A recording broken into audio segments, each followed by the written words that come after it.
त्यो बहिनीको भिडियोहरू देखेर त्यो फेसबुकभरि सामाजिक सञ्जालभरि जस्तो भाइरल गरेको छ नि केटाहरू के हो यार तिमीहरूमा चाहिँ के हो तिमीहरूको बहिनीहरूको त्यसरी दिदी बहिनीहरूको होइन त्यसको कसैले त्यसरी लिङ्क गर्यो भने तिमीहरू त्यसरी भिडियो बनाउँछौ अनि एउटा कुरा भनौँ के कालो सालो के भन्छ मान्छे तिमीहरूले देखाएको छौ तिम्रो आमाको तिम्रो दिदी बहिनीको मान्छे त्योभन्दा पनि कालो हुनसक्छ क्या बुझिस् नि त्यही भएर पहिला तिमीहरूको जसले यो भिडियोलाई यसरी भाइरल गर्यो जसले यो फेसबुकमाहरूमा प्रमोसन गरिरहेको छ भाइरल हुनुको लागि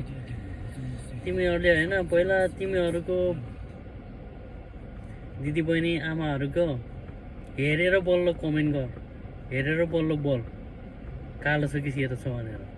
बुझिस् कहिले पनि पुती देखाएको छैनस् मासिक्नेहरू पुटी देखाएको छैन XXX हामीहरू गुगलबाट सर्च गरेर हेर कति सेतो मान्छेको कति कालो हुन्छ भनेर थाहा हुन्छ र त्यो बहिनीलाई म के भन्न चाहन्छु भनेपछि बहिनी तिमीले नि त त्यो गङ्गु बहिनीले नि त अनि कसले लिङ्क गरेको त्यसको पनि त पुरै खोलिदेऊ न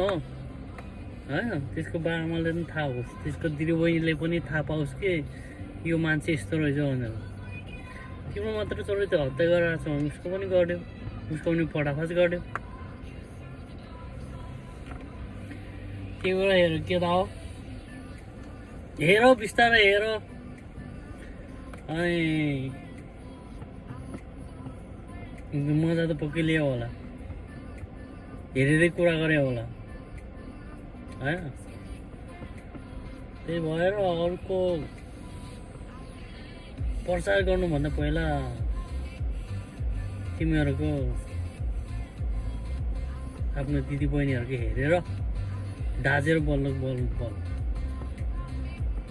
काँदेर अरूको त्यतिको बेइज्जत गर्छ यार